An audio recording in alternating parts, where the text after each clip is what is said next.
شاب عنده 15 16 سنة. حياته متدمرة زي كل الناس اللي في سنه.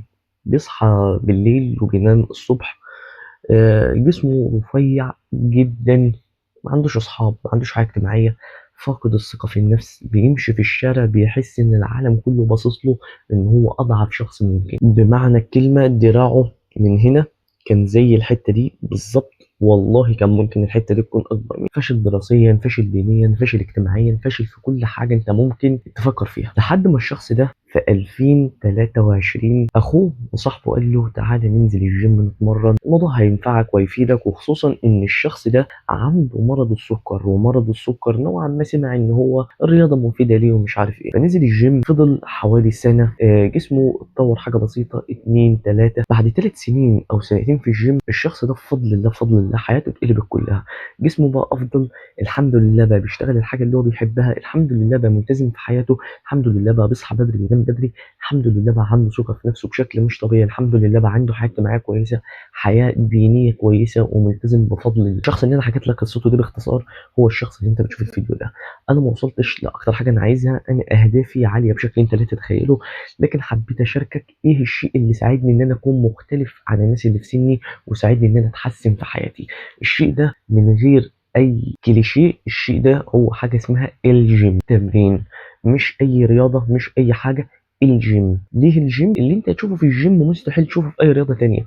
ممكن رياضات تانية زي الرياضات القتاليه الاخ، الجيم احسن رياضه ممكن تلعبها في حياتك. مش مجرد جسم، الموضوع اكبر من كده. والفيديو ده أنا نوعا ما مش جاي اتكلم فيه اساسا عن الجسم، وجاي اتكلم عن هيعمل لك عضلات وباي وطريقه. انا جاي اكلمك عن اعراض جانبيه للجيم غير الجسم اساسا. وبلاش كلام كتير، نبدا باول عرض جانبي هيحصل لك، الالتزام. عقل الانسان مصمم ان هو لما بيعمل حاجه بيعوز يطبقها على حياته كلها. يعني مثلا انا لما التزمت في الجيم بدات ان انا اصحى بدري وانام بدري. ليه؟ علشان اروح الجيم بدري، لان سمعت معلومات ان الجيم بدري افضل، حتى لو المعلومه مش صح بس انا سمعتها.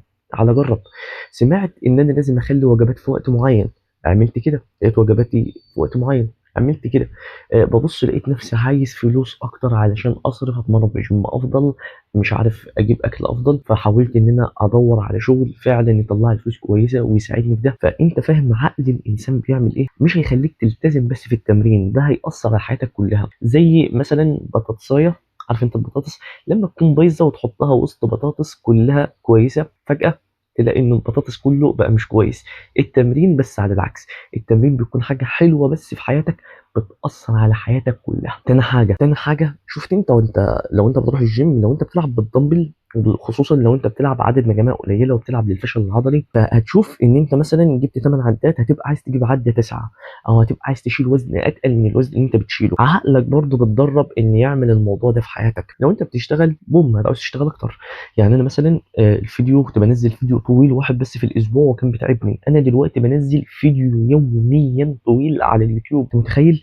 دي بسبب عقلية التمرين، بسبب ان انا عقلي فهم ان لسه في اكتر، لسه في اكتر، ومش عارف ممكن اروح على فين. انا ممكن انشر لك 5 فيديوهات طويله في اليوم، لان عقلي مستوعب ان في اكتر. اذا كان في شغل، اذا كان في دراسه، اذا كان في اي حاجه ايا كانت ايه هي، اذا كان مثلا اذا كان في ابن عندك عايز تربيه، هيبني عندك ان لسه كمان انا ما جبتش اخري، لسه كمان. تالت حاجه واللي مفقوده عند كل الناس من غير ما اقولها لك، استوعب كده او فكر معايا، لو في كافيه وانت بتعدي من قدامه، تعدي من قدام الكافيه، هتحس بايه؟ لو انت سالتني من حوالي 3 سنين كنت بحس بايه، اقسم بالله كنت بحس شعور سيء جدا، بحس نفسي ان انا مش طبيعي، بحس نفسي ان انا انسان غريب. ليه؟ لان انا طولي 185 سم ووزني حوالي 50 45 او 40 كيلو. انت مستوعب شكلي كان عامل ازاي؟ كان منظري غريب. بعد ما رحت الجيم باسبوع واحد، انت مستوعب، اسبوع واحد عديت من قدام نفس الكافيه، اقسم بالله شعور مستحيل مستحيل اوصفه لك غير اما انت تجربه. شعور مش طبيعي، شعور ان انا فعلا واثق من نفسي، ان انا فعلا مش ضعيف، انا قوي. انت فاهم الشعور ده؟ لو انت ما جربتوش جربه، عشان خاطر جربه في اسرع وقت ممكن. والشعور ده مش هيأثر بس على شكل جسمك انك هتكون واثق بسبب العضلات، لا ده هيخليك واثق في اهداف تانية. لو انت حسيت بالثقة في النفس بسبب جسمك انك غيرته، هتحس بالثقة في النفس لو عايز توصل لهدف في الحياة، لو عايز تجيب 100% في الثانوية العامة، لو عايز تظبط حاجة معينة، لو عايز توصل لعدد فلوس معين عايز توصل له، تحوش مبلغ، لو عايز تشتري عربية، فهتبدأ يكون عندك ثقة في الحاجة اللي انت عايز توصلها. الموضوع مهم جدا. الثقة في النفس دي اهم شيء للشخص اللي عايز ينجح في الحياه. والثقه في النفس معناها ان انت تبعد عن المشاكل، يعني مش هتعمل مشاكل مع اي شخص، لان انت هتبقى واثق من نفسك ان الشخص ده كبيره عندك ايه، كبيره عندك كده الله يرحمه. هتبقى بقى تبعد عن المشاكل لان انت عارف انك قوي. واي حد بيروح الجيم الا يعني ناس قليله جدا مش بيعملوا اي مشاكل. يعني انا قبل ما اروح الجيم كنت بعمل مشاكل مع الناس، مش عارف اتشاكل مع شخص هنا اتشاكل مع شخص هنا، لكن دلوقتي اقسم بالله مش فاكر اخر مره حصل تاتش بيني وبين شخص كان ايه.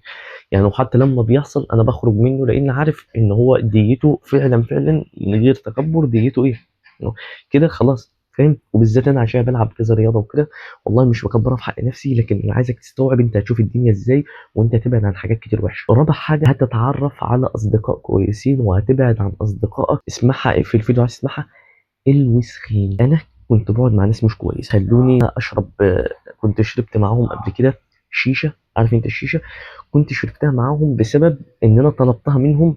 فما فيش حد قال لي لا، رغم ان انا بتمرن وعارفين ان انا مش بحب اتعب صحتي.